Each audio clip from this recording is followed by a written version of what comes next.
الحمدللہ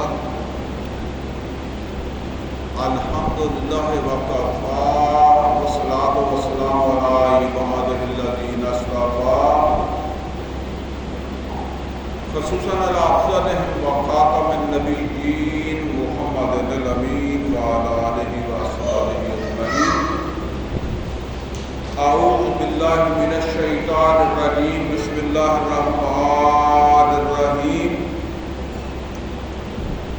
قال اللہ عز وجل فی کتابہ الکریم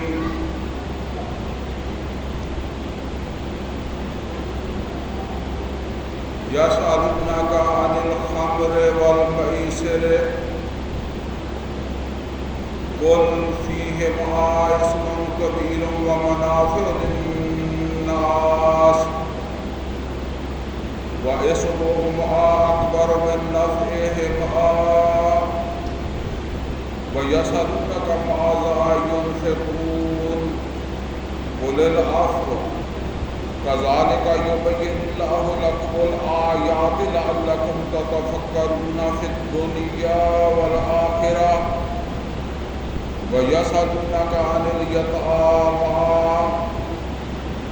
قل اصلاح لهم خیر وَإِن تُخَالِطُوهُمْ فَإِخْوَانُكُمْ وَاللَّهُ يَعْلَمُ الْمُفْسِدَ مِنَ الْمُصْلِحِ وَلَوْ شَاءَ اللَّهُ لَأَعْنَتَكُمْ إِنَّ اللَّهَ عَزِيزٌ حَكِيمٌ وَلَا تَنكِحُوا الْمُشْرِكَاتِ حَتَّى يُؤْمِنَّ وَلَا أَمَةٌ مُؤْمِنَةٌ خَيْرٌ مِّن مُّشْرِكَةٍ وَلَوْ أَعْجَبَتْكُمْ وَلَا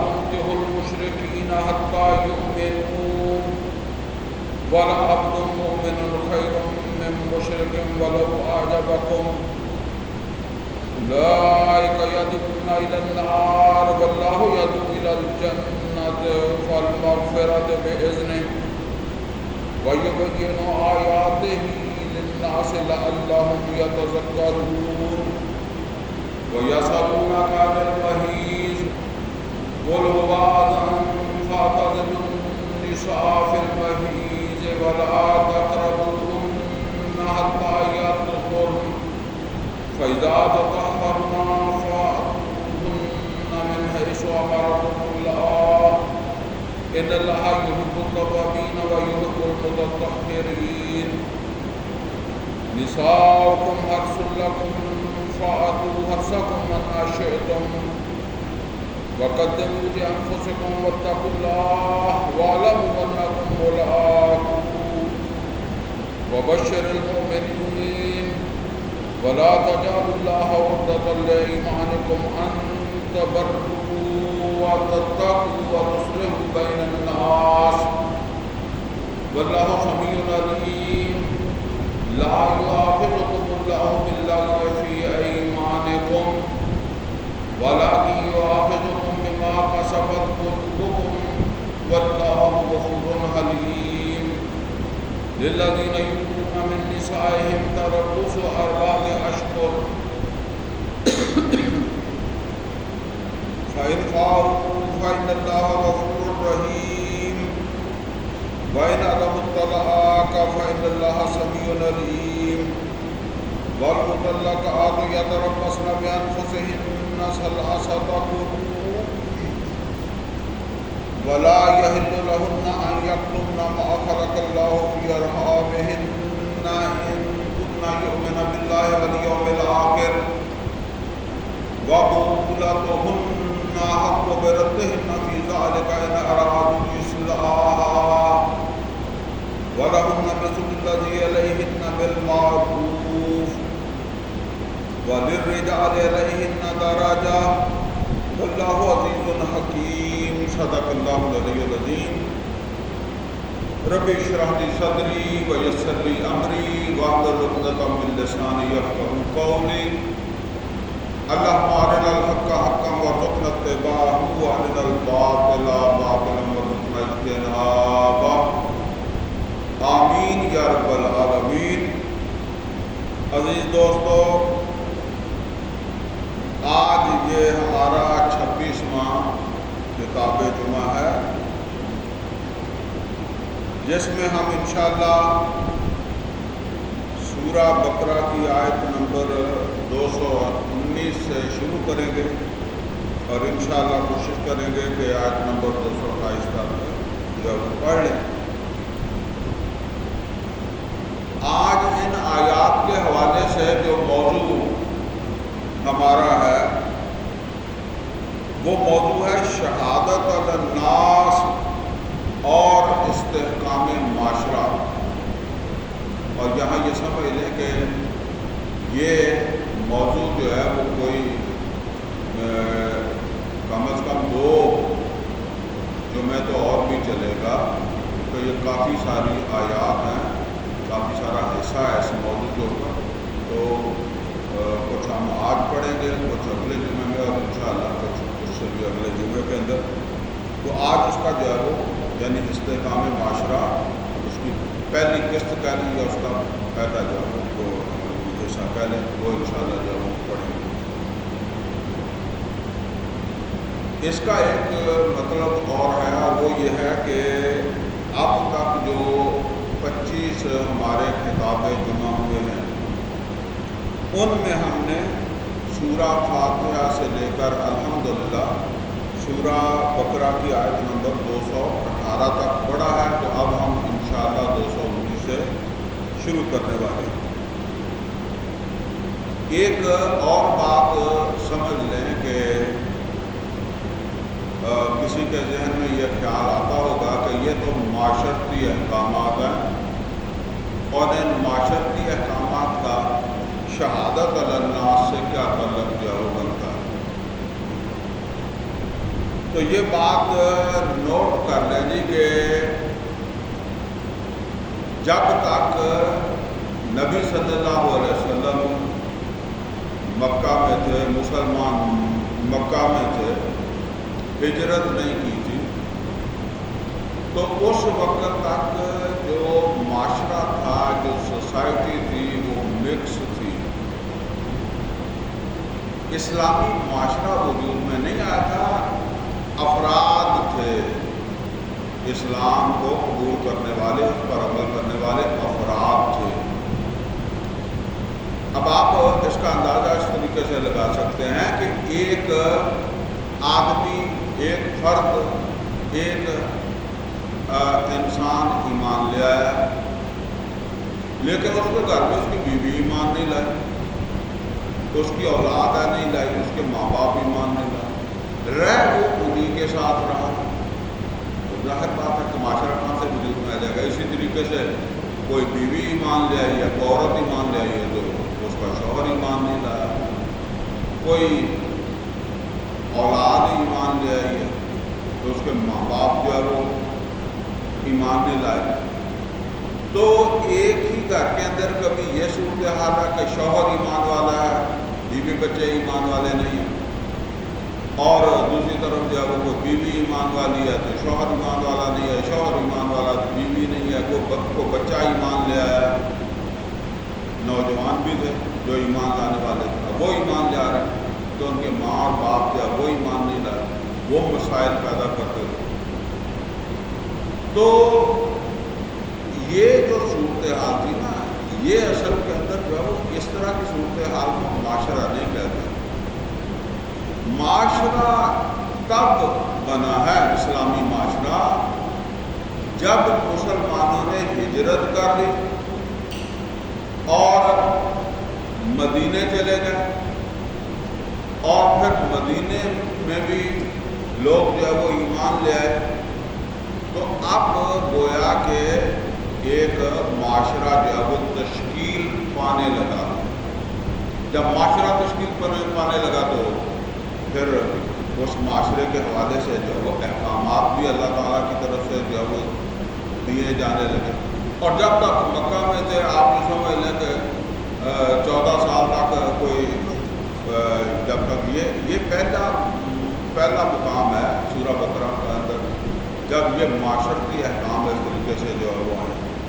تو آپ غور کریں کہ جو ہے وہ اس میں پھر معاشرت کے حوالے سے اللہ تعالیٰ نے جو احکامات دیے ہیں.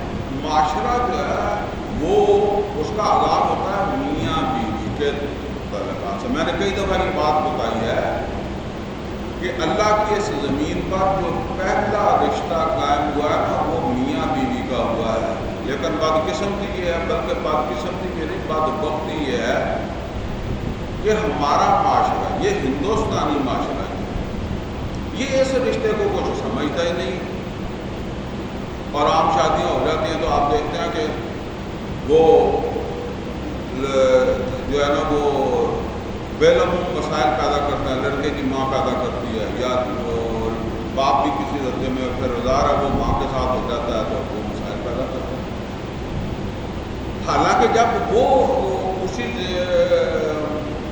منزل سے گزر رہے ہوتے ہیں تو اس وقت ان کو یہ محسوس ہوتا ہے کہ ایسا نہیں ہونا چاہیے. لیکن اب وہ دوسرے کی اولاد کی باری آ گئی ہے تو ان کو ان سے برداشت نہیں ہوتا.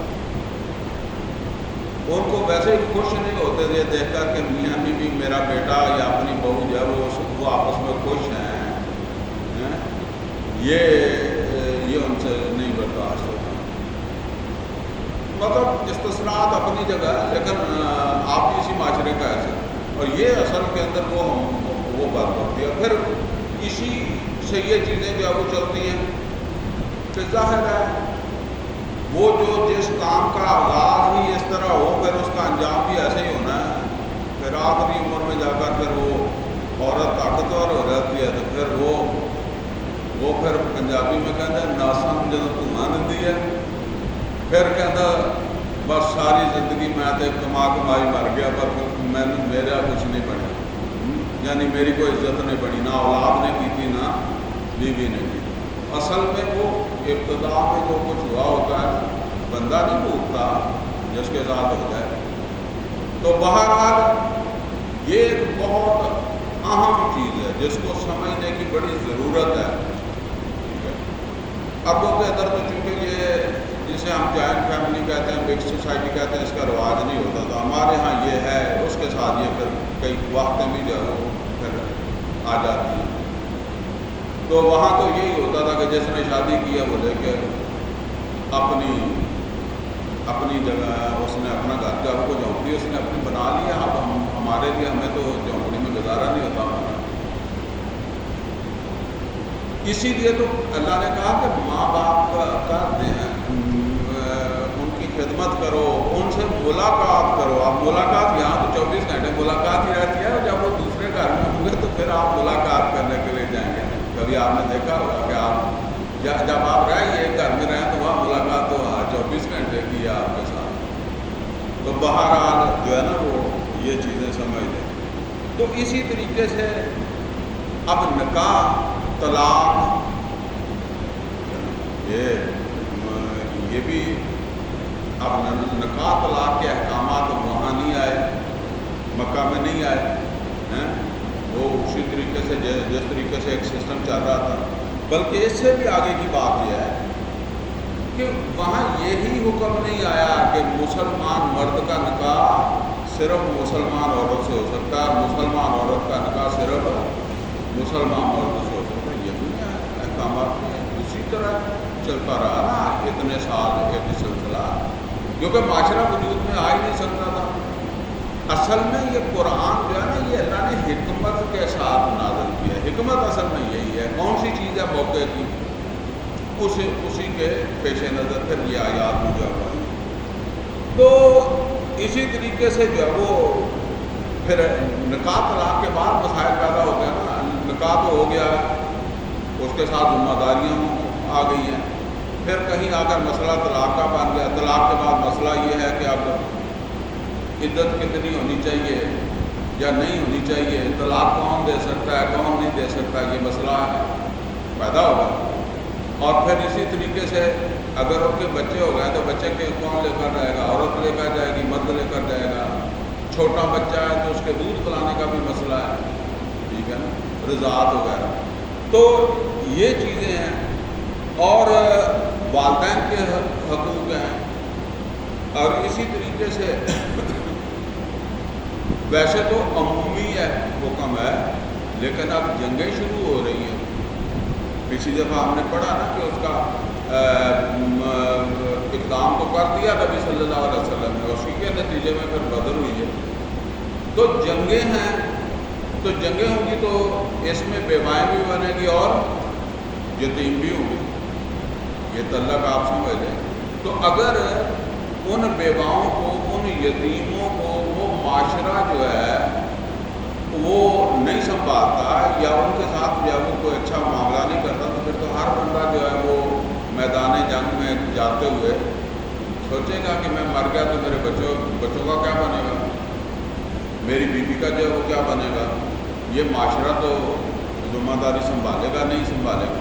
تو اس اعتبار سے پھر یتیموں کے جو ہے وہ اس وقت احکامات ہیں. حالانکہ اس وقت کا یتیموں کا مسئلہ تو پہلے بھی تھا ہی نا. کوئی آخر مکے میں کوئی نہیں فوت ہوا ہوگا، تو وہاں بھی فوت ہوئے ہوں گے. کوئی مرد فوت ہو گیا، عورت فوت ہو گئی، کوئی دونوں ہی فوت ہو گئے، وہاں بھی یتیم تھے. لیکن اب یہ جنگوں کے اندر آ کر جو ہے پھر یہ معاملہ جو ہے نا وہ زیادہ جو ہے وہ بڑھنے والا.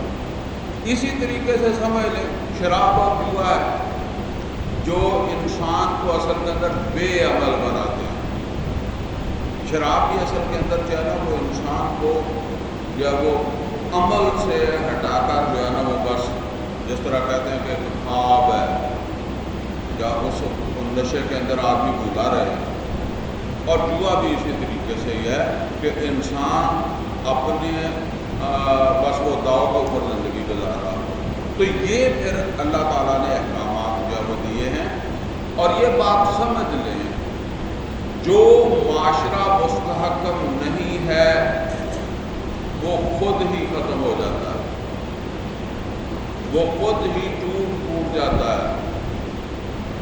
جس گھر کے اندر جو ہے نا وہ میاں بیوی کی لڑائی رہیں گی، جھگڑے رہیں گے، اور جھگڑوں کی بنیاد کیا ہوتی ہے کہ یا تو شوہر اپنے حقوق نہیں پہچانتا یا بیوی اپنے حقوق نہیں پہچانتی. ٹھیک ہے نا. شوہر اپنی ذمہ داریاں ادا نہیں کرتا، بیوی اپنی ذمہ داریاں ادا نہیں کرتی. اور اسی طرح اولاد کے حوالے سے ذمہ داریاں بن جاتی ہیں، اسی طرح ماں باپ کے حوالے سے ذمہ داریاں جو ہے وہ بن جاتی ہیں. تو تبھی تو جو ہے وہ پھر طلاق وغیرہ تک جو ہے وہ بات پہنچ گئی ہے. تو جس معاشرے میں عام طور پر بے چینی ہو، کسی کو اپنی جان، مال، عزت، آبرو اس کا تحفظ اسے حاصل نہ ہو، تو وہ معاشرہ جو ہے وہ خود جو ہے وہ تباہ ہوتا ہے. بہرحال مستحکم معاشرہ یہ بیرونی دشمن جو ہے اس کا تدارک اسی کے ساتھ ہو سکتا ہے. تو بہرحال یہ ہے اصل کے اندر، چونکہ اب وہ جنگوں کا سلسلہ شروع ہونے والا ہے تو لہذا معاشرے کے استحکام کے لیے جو ہے وہ معاشرے میں ایک دوسرے کے اوپر جو ہے اعتماد ہو، اس اعتماد کو قائم کرنے کے لیے یہ احکامات جو ہے وہ اللہ تعالیٰ کی طرف سے جو ہے دیے جا رہے ہیں.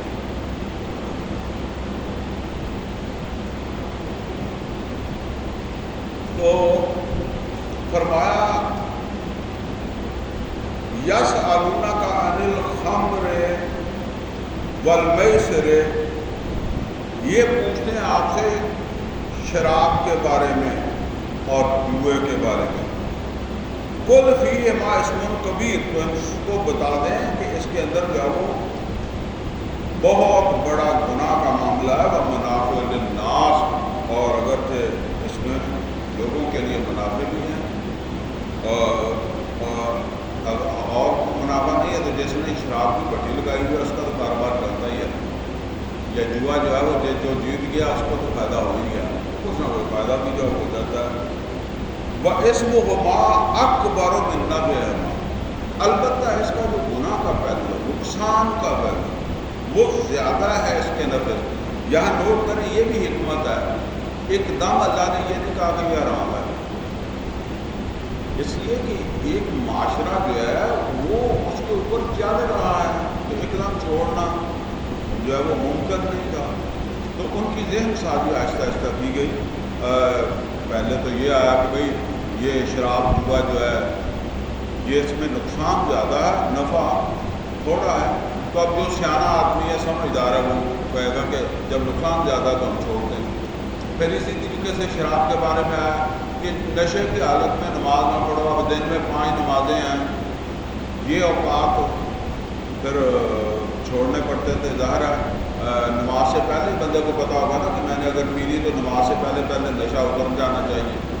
ٹھیک ہے، تو پھر جا کر جو ہے وہ حکم آیا کہ اب یہ حرام ہے. باقی آہستہ آہستہ وہ درجہ بدرجہ جو ہے نا تو یہ پہلے درجے میں یہ فرما وَيَسْأَلُونَكَ مَاذَا يُنْفِقُونَ، اور یہ پوچھتے ہیں کہ کیا خرچ کریں.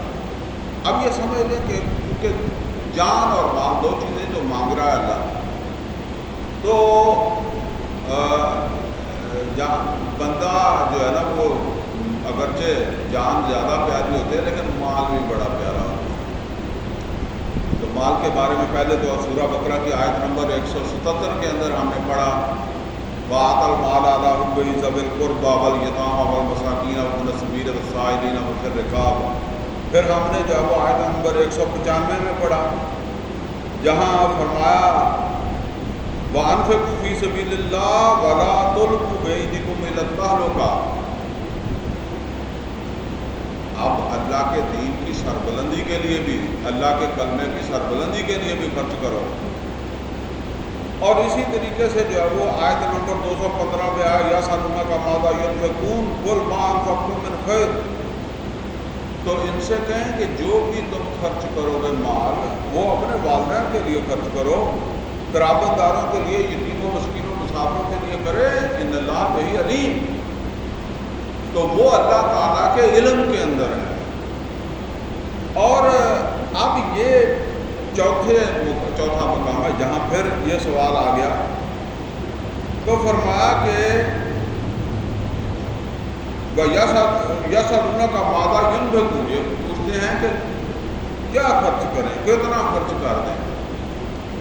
اللہ تعالیٰ نے فرمایا قُلِ الْعَفْوَ، فرما دو کہ جتنا بھی تمہاری ضرورت سے زیادہ ہے. اب اللہ تعالیٰ نے یہ نہیں بتایا کہ ایک آدمی کی کتنی ضرورت ہے. اصل کے اندر ایک آدمی اپنے آپ کو جو ہے وہ جتنا محدود کر سکتا ہے، اپنی ضروریات کو محدود کر سکتا ہے، اپنے اخراجات کو محدود کر سکتا ہے. اور یہ وہ کرے گا اپنے ایمان کی بنیاد کے اوپر. جس قدر اس کے اندر یقین ہے، توکل ہے، اسی قدر وہ کر لے گا. تو جتنا بھی تمہاری ضرورت سے زیادہ ہے اس کو تم جو ہے وہ پھر خرچ کرو. اور اس میں اگرچہ وہ ماں باپ بھی ہیں، اولاد بھی ہے، بیوی بھی ہے، اور بھی یتیم مسکین ان کے لیے بھی ہے. اور لیکن اس میں ایک بڑی بات کیا ہے کہ فی سبیل اللہ، اللہ تعالیٰ کے دین کے لیے جو ہے وہ اس کو جو ہے وہ خرچ کرو. تو فرمایا قُلِ الْعَفْوَ، تو ان سے کہیں جو بھی تمہاری ضرورت سے زیادہ ہے. عیسیٰ علیہ السلام ہماری ضرورت سے جو زیادہ ہوتا ہے وہ ہم بینک میں جمع کرتے ہیں. تو عیسیٰ علیہ السلام نے اپنے حواریوں سے یہ کہا کہ دنیا میں جمع نہ کرو، دنیا میں جمع کرو گے تو ضائع ہونے کا ڈر ہے، کیڑا لگ جانے کا ڈر ہے. اصل کے اندر وہ اس زمانے میں روپیہ پیسہ نہیں ہوتا تھا، بینک نہیں ہوتے تھے. وہ کرتے تھے کوئی مال جمع کر لیا نا، تو جس طرح آپ اسٹاک لوگ کرتے تھے، گندم کا کر لیا، کسی چیز کا کر لیا، تو وہ کیڑا بھی لگ جاتا ہے، پھر ضائع ہو جاتا ہے، یا کوئی اور ایسا مسئلہ بن گیا. تو عیسیٰ علیہ السلام ان سے کہنے لگے کہ دنیا میں جمع نہ کرو، یہاں کیڑا بھی لگنے کا ڈر ہے اور کوئی نقصان ہو جائے گا، ٹھیک ہے، کسی طرح بھی ضائع ہو سکتا ہے. وہاں جہاں جمع کرو، جہاں جمع کیا ہوا ضائع نہیں ہوتا، وہ ہے اللہ کے راستے کے اوپر جمع ہوتا ہے. تو فرمایا کَذَٰلِکَ یُبَیِّنُ اللَّهُ لَکُمُ الْآیَاتِ لَعَلَّکُمْ تَتَفَکَّرُونَ فِی الدُّنْیَا وَالْآخِرَۃِ. اس طریقے سے اللہ تعالیٰ اپنی آیات جو ہے وہ بیان فرما رہا ہے تاکہ تم اپنی دنیا اور آخرت کے بارے میں غور و فکر کر لو. کیا کر دنیا اور آخرت کی ترجیحوں کو درست کر لو. یہ مضمون جو ہے وہ ایک دفعہ نہیں آیا، سورہ فاتحہ میں آیا کہ اگر ایمان پیدا ہو گیا تو ترجیح کیا بن گئی ہے. جب یہ کہتا ہے کہ ایاک نعبد و ایاک نستعین، تو جب مدد مانگتا ہے تو مدد کس چیز کی مانگتا ہے؟ اہدنا الصراط المستقیم صراط الذین انعمت علیہم. یہ ہے ترجیح. یہ نوٹ کر رہے ہیں، دنیا چھوڑ نہیں سکتا ہے آدمی، ٹھیک ہے نا، یہ بھی ساتھ ہے، لیکن دنیا ترجیح نہ بن جائے، ترجیح آخرت رہے. اور یہی بات جو ہے وہ سورہ بقرہ کی آیت نمبر 200 میں بھی ہم پڑھ چکے ہیں، جہاں فرمایا کہ وَمِنَ النَّاسِ مَن يَقُولُ رَبَّنَا آتِنَا فِي الدُّنْيَا وَمَا لَهُ فِي الْآخِرَةِ مِنْ خَلَاقٍ. اب اس نے، میں وہ اکثر کہا کرتا ہوں کہ کسی کے ذہن میں یہ بات نہ ہے کہ یہ کسی مزار سے مانگ رہا ہے، کسی پیر سے مانگ رہا ہے، کسی بت سے مانگ رہا ہے. یہ تو خانہ کعبہ میں اللہ کے گھر میں کھڑا ہو کر اللہ سے ہی مانگ رہا ہے. اور کسی کے ذہن میں یہ نہ ہے کہ یہ کہتا ہے کہ مجھے وہ حرام کھانے کا میں ترقی دے دی. جب اللہ سے مانگ رہا ہے اور حج کرنے گیا ہوا ہے تو وہ اللہ سے حلال ہی مانگ رہا ہے. لیکن ترجیح اس کی کیا ہے؟ دنیا. وَمِنَ النَّاسِ مَن يَقُولُ رَبَّنَا آتِنَا فِي الدُّنْيَا وَمَا لَهُ فِي الْآخِرَةِ مِنْ خَلَاقٍ. اس دنیا مانگنے والے کے لیے آخرت میں کچھ بھی نہیں ہوگا. اس نے دنیا ترجیح بنا لی، جبکہ ترجیح اس کو بنانی چاہیے تھی آخرت. اور اس سے اگلی آیت میں ہے نا وَمِنَ النَّاسِ مَن يَقُولُ رَبَّنَا آتِنَا فِي الدُّنْيَا حَسَنَةً وَفِي الْآخِرَةِ حَسَنَةً وَقِنَا عَذَابَ النَّارِ. اب یہاں خاص طور پر تاکید کس کے اوپر ہے؟ آگ کے عذاب، جہنم سے بچنا. یہ اس کی ترجیح ہے. تو فرمایا کہ کذالک یبین اللہ لکم الآیات لعلکم تتفکرون فی الدنیا والآخرہ. اور اللہ یہ اپنی آیات اس طرح بیان کر رہا ہے، اس لیے بیان کر رہا ہے تو تاکہ تم اپنی دنیا اور آخرت کی ترجیحات کو درست کر لو. وَيَسْأَلُونَكَ عَنِ الْيَتَامَىٰ، اور یہ پوچھتے ہیں یتیموں کے بارے میں. قُلْ إِصْلَاحٌ لَهُمْ خَيْرٌ، تو ان سے کہہ دیں کہ ان کی اصلاح، یتیموں کی اصلاح جو ہے یہ بڑا خیر کا کام ہے. وَإِن تُخَالِطُوهُمْ فَإِخْوَانُكُمْ، اگر تم ان کو اپنے ساتھ ملا کر رکھو، خلط ملت کہتے ہیں نا، ملا کر رکھو تو وہ تمہارے بھائی ہی ہیں. اب یہ مسائل پیدا ہوتے ہیں نا کہ ایک آدمی فوت ہو گیا، اب اس کا بچہ ہے وہ میدان جنگ میں گیا، شہید ہو گیا، یا کوئی دوسرا ویسے ہی فوت ہو گیا، ماں باپ فوت ہو گیا، اب کسی دوسرے کو اس نے سپرد ہونا ہے. اب بعض اوقات شاید یتیم ایک دو ہے تو ان کے لیے بالکل علیحدہ ہر چیز کا کھانا وانا تیار کرنا اور معاملات مشکل ہو جاتے ہیں. تو آسانی اس میں رہتی ہے کہ ان کو جو ہے اپنے گھر میں ساتھ رکھ لو، وہاں ان کا. اور ویسے بھی ایک آدمی جو ہے وہ اس کو دو گھروں کو دیکھنا مشکل ہو جاتا ہے، تو اس طرح کے مسائل وہاں بھی تھے، آج بھی ہو سکتے ہیں. تو اس میں یہ بھی مسئلہ ہے کہ یتیم جو ہے ہو سکتا ہے اس کی کوئی چیز جو ہے وہ جو سرپرست ہے ان کے استعمال میں آ جائے. جب مشترکہ کھانا پکے گا تو وہاں کوئی بالکل اس طریقے سے تو نہیں تول کر یا ناپ کر جو وہ یہ چیز ہو سکتی کہ یہ کون کھائے گا زیادہ، یہ کون اپنا ہی کھائے گا، کہ تھوڑا بہت آگے پیچھے بھی ہو سکتا ہے، دونوں والے ادھر ادھر ہو سکتے ہیں. تو صحابہ کرام رضوان اللہ تعالیٰ علیہ اجمعین اس بات سے بہت ڈرتے تھے، جو سورہ نساء میں پھر آئی ہے نا کہ جو لوگ یتیموں کا حق کھاتے ہیں، یتیموں کا مال کھاتے ہیں، وہ اپنے پیٹ میں آگ بھرتے ہیں. تو بہرحال وہ پھر اس سے بہت ڈرتے تھے. تو ان چیزوں سے احادیث میں بھی آئی ہے، سورہ نساء میں تو پھر بعد میں آئی ہے. تو یہاں اللہ نے فرمایا کہ کوئی مسئلہ نہیں ہے اگر تم ان کو اپنے ساتھ ملا کر رکھو. واللہ یعلم المفسد من المصلح. اور یہاں ایک بات سمجھ لیں، ہمارے یہاں عام طور پر سمجھتے ہیں کہ یتیم جو ہوتا ہے وہ غریب ہی ہوتا ہے، لازمی نہیں ہے کہ میل مالک مر جائے ایک مل مالک کو اپنی بیوی کے ساتھ گاڑی میں جا رہا ہے، اس کا ایکسیڈنٹ ہو گیا تو اس کے پیچھے 2-4 بچے ہیں، تو پھر ان کا وہ تو غریب تو نہیں ہے نا، کوئی سرپرست ہو سکتا ہے، ریڈی لگانے والا اس کا بھائی غریب ہو، اس طرح کے معاملات بھی ہو سکتے ہیں نا۔ تو غریب یتیم ہونا لازمی نہیں ہے کہ وہ غریب بھی ہو۔ واللہ یعلم المفسد من المصلح، اور اللہ جانتا ہے کون مفسد ہے، کون یتیم کا مال بہانے سے کھاتا ہے، اور کون اصلاح کرنے والا ہے۔ کوئی تھوڑا بہت اس مشترکہ معاملات میں ہو بھی گیا تو اللہ اس کو جانتا ہے۔ وَلَوْ شَاءَ اللَّهُ لَأَعْنَتَكُمْ، اور اگر اللہ چاہتا تو اس مشقت کو تمہارے اوپر برقرار رکھتا۔ ان اللہ عزیز حکیم، اور چونکہ اللہ طاقتور بھی ہے، عزیز بھی ہے، اور بادشاہ حاکم ہے، جو حکم بھی دے دے، لیکن وہ حکیم بھی ہے۔ اس کی حکمت میں یہ ہے کہ تمہیں یہ استثناء دیا جائے۔ وَلَا تَنكِحُوا الْمُشْرِكَاتِ حَتَّىٰ يُؤْمِنَ، اب دیکھیں یہاں آ رہا ہے 13-14 سال بعد حکم، وَلَا تَنكِحُوا الْمُشْرِكَاتِ حَتَّىٰ يُؤْمِنَ، اور دیکھو نکاح نہ کرو مشرکہ عورتوں سے جب تک کہ وہ ایمان نہ لائے۔ وَلَا أَمَةٌ مُؤْمِنَةٌ خَيْرٌ مِّن مُشْرِكَةٍ، اور لونڈی جو مومنہ ہے، ایمان لے آئی ہے، وہ بہتر ہے مشرکہ عورت سے، کیونکہ اب تک کوئی پابندی نہیں تھی۔ تو جس طرح ہمارے معاشرے کے اندر ہوتا ہے کہ جس نے نکاح کرنا ہوتا ہے تو وہ حسب نسب دیکھتا ہے، معاشی حالت دیکھتا ہے، اسٹیٹس دیکھتا ہے، تو وہ بھی دیکھتے تھے۔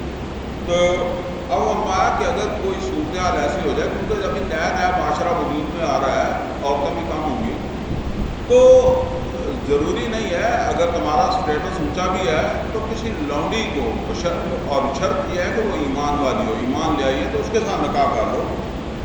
وَلَوْ أَعْجَبَتْكُمْ، اگرچہ تمہیں وہ مشرکہ اچھی لگتی ہے، تمہارا رجحان ادھر ہے۔ وَلَا تُنكِحُوا الْمُشْرِكِينَ حَتَّىٰ يُؤْمِنُوا، اور اسی طریقے سے اپنی عورتوں کا نکاح نہ کرو مشرک مردوں سے، پہلے ہو رہے تھے نا، حَتَّىٰ يُؤْمِنُوا، یہاں تک کہ وہ ایمان لیں، یعنی جب تک کہ وہ ایمان نہیں لاتے ان کے ساتھ تمہاری عورتوں کا نکاح درست نہیں ہے۔ وَلَا عَبْدٌ مُؤْمِنٌ، اب دیکھیں یہاں لفظ عبد آیا ہے، یہ میں نے کئی دفعہ بتایا کہ عبد سے جو ہے وہ عبادت ہے نا، تو اب وہ عبد جو ہے جو ایمان نہیں لایا تو وہ کون سی عبادت کرتا ہے؟ وہ اپنے آقا کی 24 گھنٹے جو فرما برداری کا پابند ہے نا، تو بس وہی فرما برداری ہے جو ایمان لانے کے بعد اللہ کی کرنی ہے۔ تو فرمایا والا عبد مومن خیر من مشرک، اور غلام مومن جو ایمان لے آیا ہے وہ بہتر ہے ایک مشرک آزاد مرد سے۔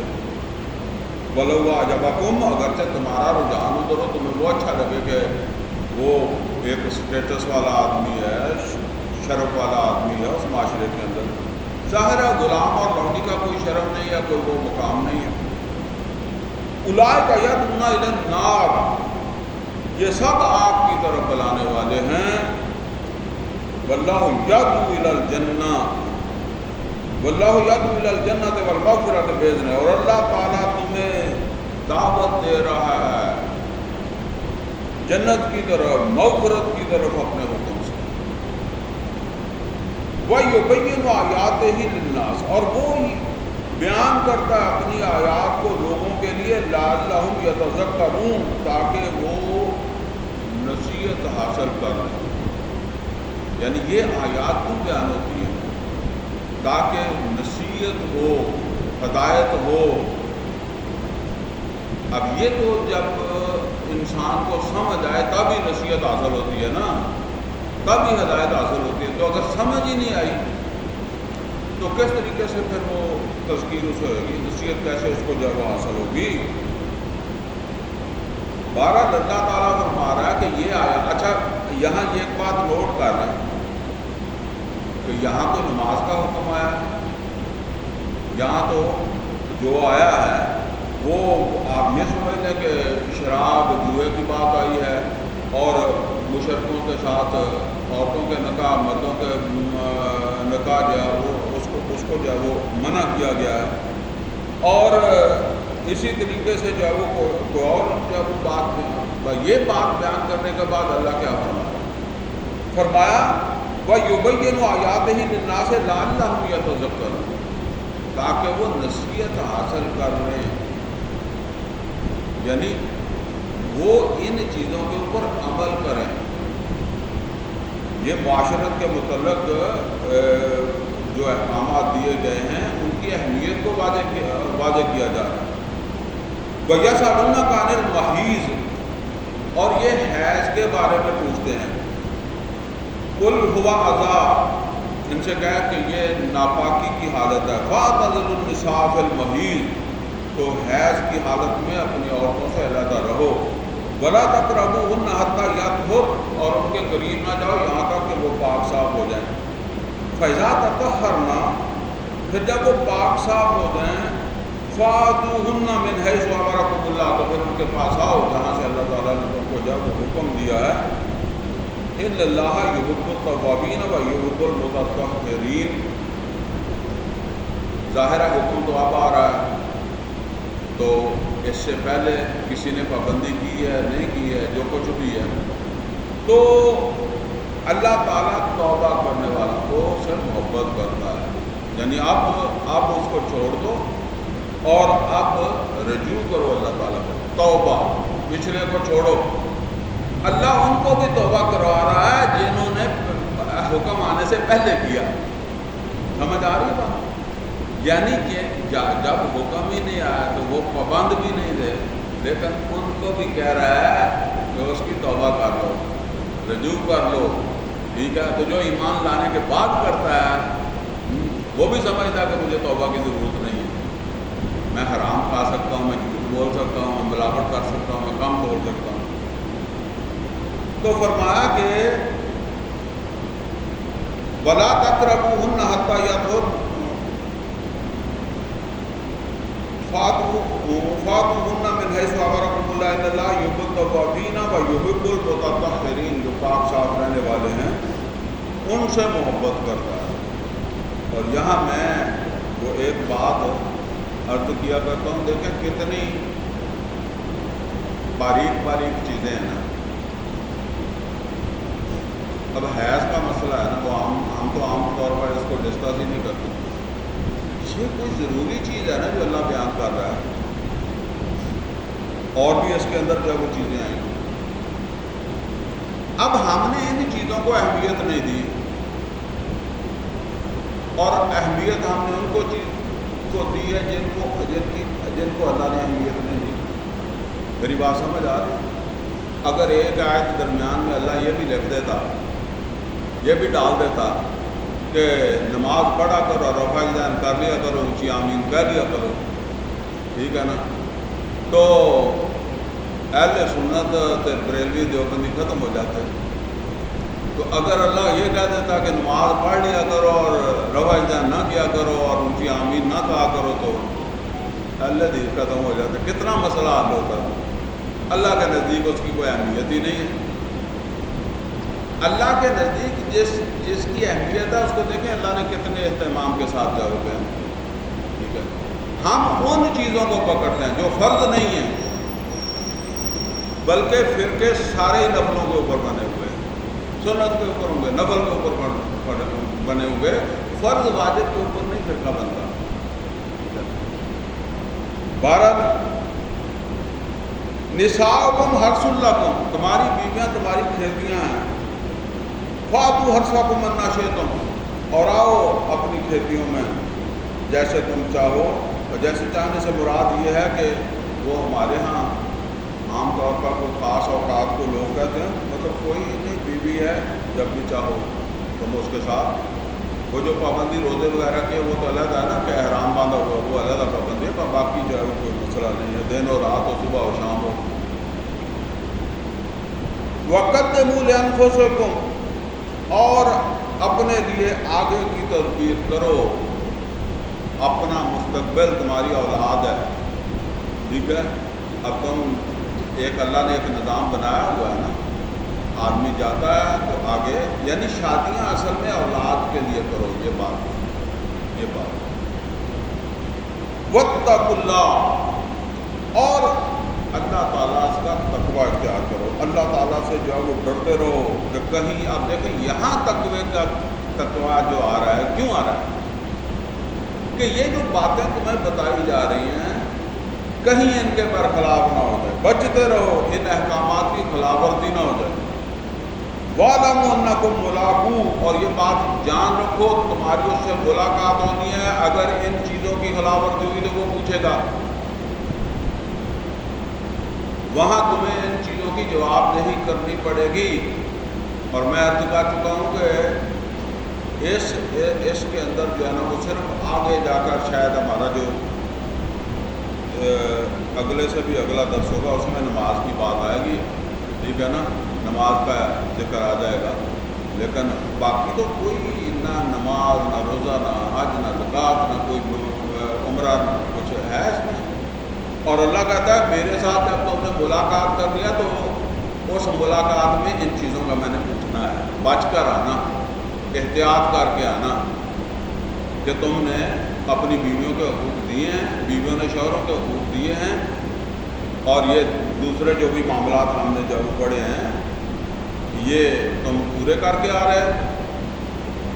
وَبَشِّرِ الْمُؤْمِنِينَ، اور خوشخبری دے دیں، کوئی ڈر نہیں ہے ملاقات کے موقع کے اوپر، جو ایمان لانے والے ہوں گے ان باتوں پر، ان کو ماننے والے ہیں۔ ایمان کا مطلب کیا ہے؟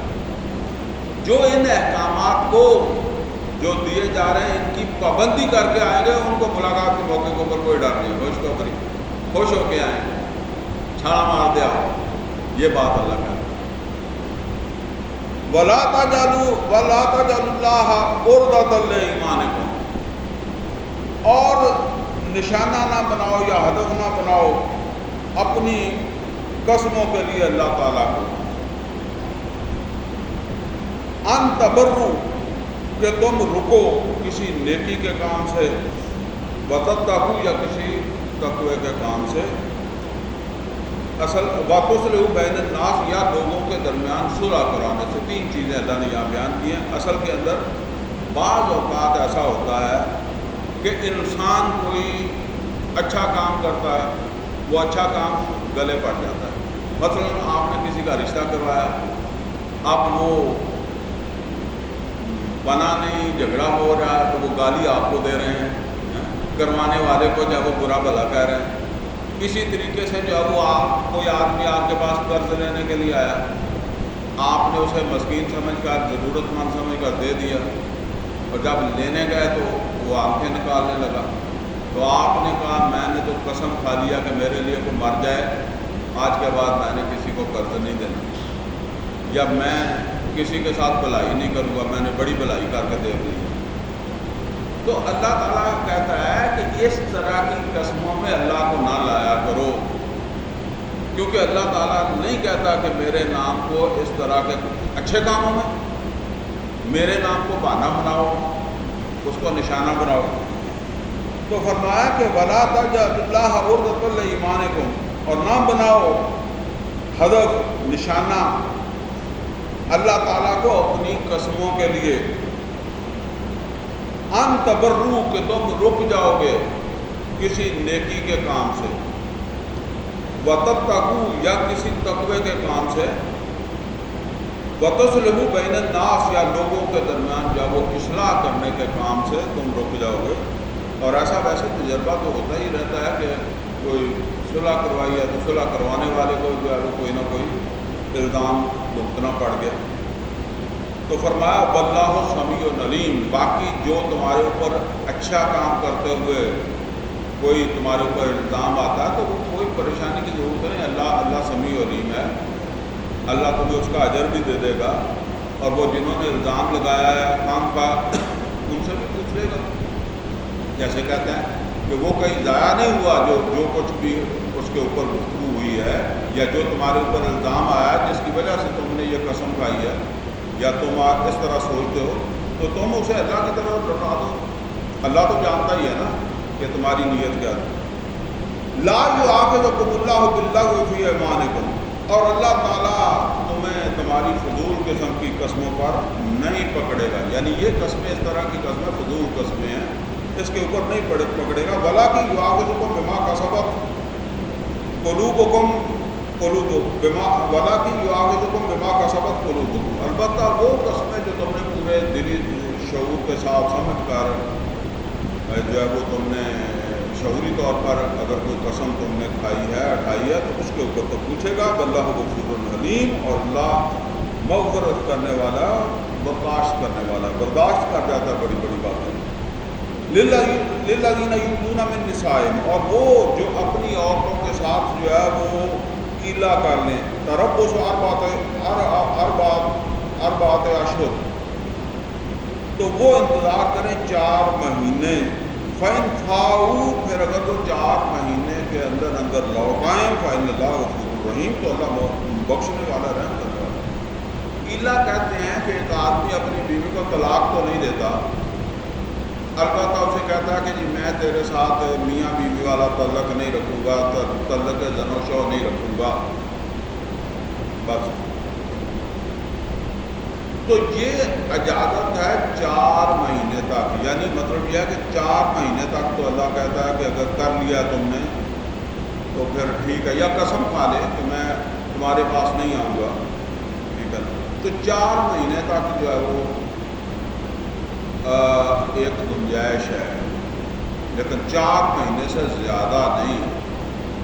اللہ کہتا پھر اسے طلاق دے دو۔ اب مسئلہ یہ ہے کہ طلاق شاید زیادتی اس کی ہو، وہ پھر بھگتے گا آگے جا کر۔ یہ سمجھ لیں، طلاق دینے والے میں یا جس کو طلاق ہوئی عورت یا مرد جو بھی قصوروار ہے وہ یہاں ختم نہیں ہونا مسئلہ، وہ مسئلہ آگے آخرت میں کھل جائے گا۔ اگر ظالم شوہر تھا تو پھر شوہر بھگتے گا، اگر عورت زیادتی کر رہی تھی تو عورت بھگتے گی، لیکن یہ اب سلسلہ تم اور لے جاؤ۔ اچھا یہاں یہ بات سمجھ لیں کہ بعض لوگ سعودی عرب چلے جاتے ہیں، وہ 2 سال نہیں آتے، کچھ وہ امریکہ چلے جاتے ہیں، وہ 10 سال ہی نہیں آتے، ٹھیک ہے نا؟ یہ وہ مسئلہ نہیں ہے، وہ برا فعل ہے، یعنی کوئی پسندیدہ کام نہیں ہے، اچھا کام نہیں ہے اس طرح بیویوں کو جب وہ چھوڑنا، لیکن یہ وہ ہے جو آپ یہ تو نہیں کہہ کے گئے نا کہ جی میں نے اب 10 سال آپ کے پاس آنا ہی نہیں ہے، یہ وہ ہے جو آپ قسم کھا لیں کہ جی میں نے اب تیرے ساتھ جب وہ ہم بستری نہیں کریں، تعلق زن و شو نہیں رکھنا، ٹھیک ہے، تو یہ 4 مہینے تک تو اگر چل گیا ہے تو چل گیا ہے، لیکن اس کے بعد اللہ کہتا ہے کہ یا تو رجوع کرو یا پھر طلاق۔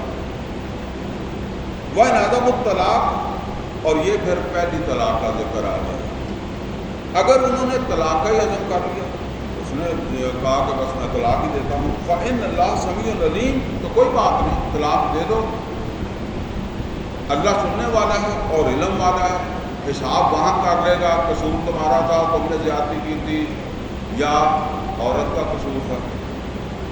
وَالْمُطَلَّقَاتُ يَتَرَبَّصْنَ بِأَنفُسِهِنَّ ثَلَاثَةَ قُرُوءٍ، اور جن کو طلاق ہو جائے، مطلقہ طلاق یافتہ، ان کے لیے پھر یہ ہے کہ وہ اپنے آپ کو 3 حیض کی مدت تک روکے رکھیں، 3 قروء، بالعموم تقریباً 3 مہینے۔ یہ نوٹ کر لیں کہ یہ 3 مہینے طلاق کا پروسیس ہے، یہ 3 مہینے عورت اسی گھر میں رہے گی جس گھر میں وہ شوہر کا جو گھر ہے جہاں وہ رہتی تھی وہیں 3 مہینے گزارے گی، اور 3 مہینے نان نفقہ بھی شوہر ہی دے گا۔ شوہر یہ نہیں کہ کہیں دور جا کر رہنے لگ جائے، اسی طرح اسی گھر میں رہے گا جس گھر میں وہ پہلے رہتا تھا اپنی بیوی کے ساتھ، ٹھیک ہے، لیکن 3 مہینے کے بعد یہ طلاق واقع ہو جائے گی۔ یہ پروسیس سمجھ لیں، اگر اس 3 مہینے کے درمیان کہیں شوہر جو ہے اس نے بیوی کے ساتھ کوئی اس طرح کا کوئی عمل کیا جو اپنی بیوی کے ساتھ آدمی کرتا ہے، یا ویسے اس نے کہہ دیا کہ میں نے طلاق واپس لے لی، تو وہ طلاق واپس ہو جائے گی، ختم ہو جائے گی۔ لیکن 3 مہینے اگر ہو گئے تو اب 3 مہینے 3 قروء ہو گئے تو طلاق ہو گئی ہے، لیکن یہ طلاق واپس کرنے کے لیے بشرطے کہ عورت بھی ایگری ہو تو دوبارہ نکاح ہو سکتا ہے، نکاح ہوگا، لیکن اس 3 قرو کے اندر کوئی مسئلہ نہیں ہے، مرد کے لیے کوئی مسئلہ نہیں، مرد رجوع کر سکتا ہے عورت۔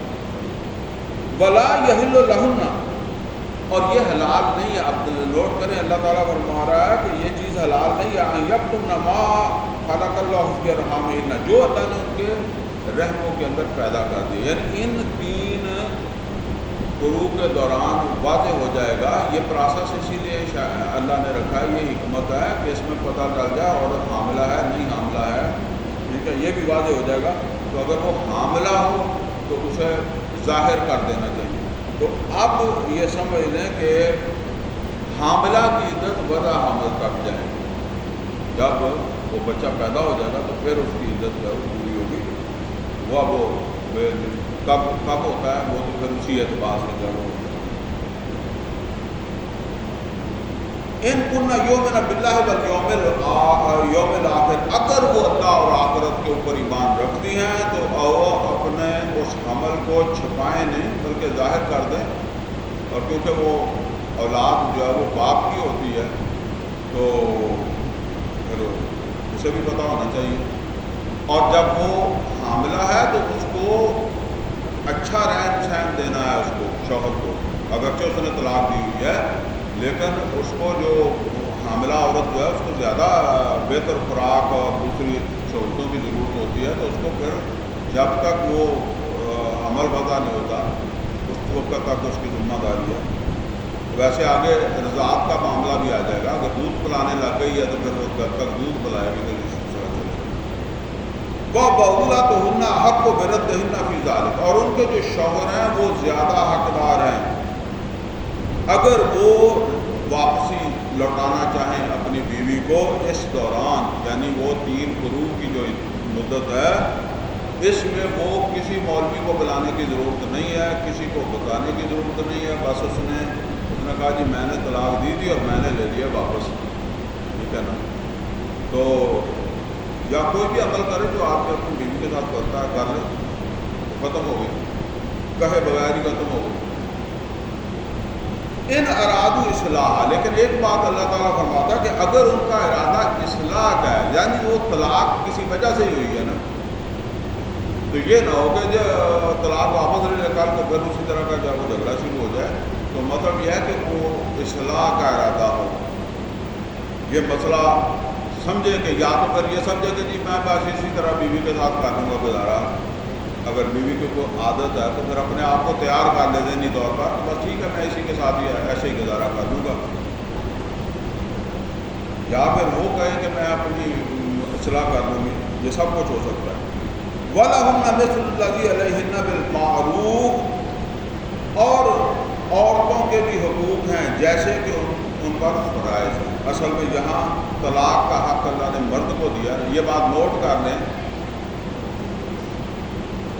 نکاح کی اجازت کون دیتا ہے؟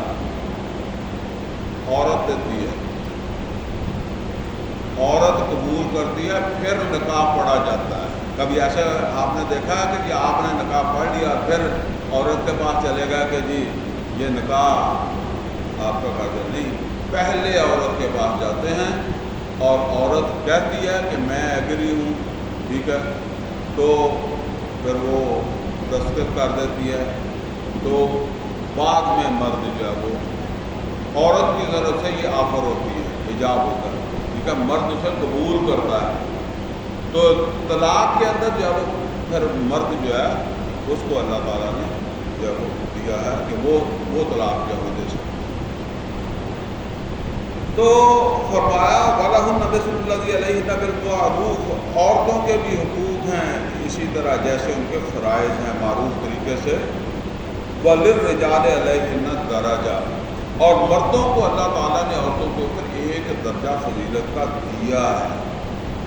واللہ عزیز حکیم، اور یہ درجہ اللہ نے اپنے، ایک تو یہ ہے کہ اللہ عزیز ہے، دے سکتا ہے جسے کہتے ہیں کہ جس کو مرضی دے دے، وہ عورت کو بھی دے سکتا تھا، ٹھیک ہے، اور دوسرا کیا ہے کہ اس نے ایسے نہیں دیا، وہ حکیم بھی ہے، اس میں اس کی حکمت ہے، بلا وجہ نہیں دیا، اللہ تعالیٰ سے دعا ہے کہ اللہ ہمیں قرآن کا فہم عطا فرمائے، عمل کی توفیق عطا فرمائے۔ اقول قولی ھذا واستغفر لي ولکم ولسائر المسلمین والمسلمات۔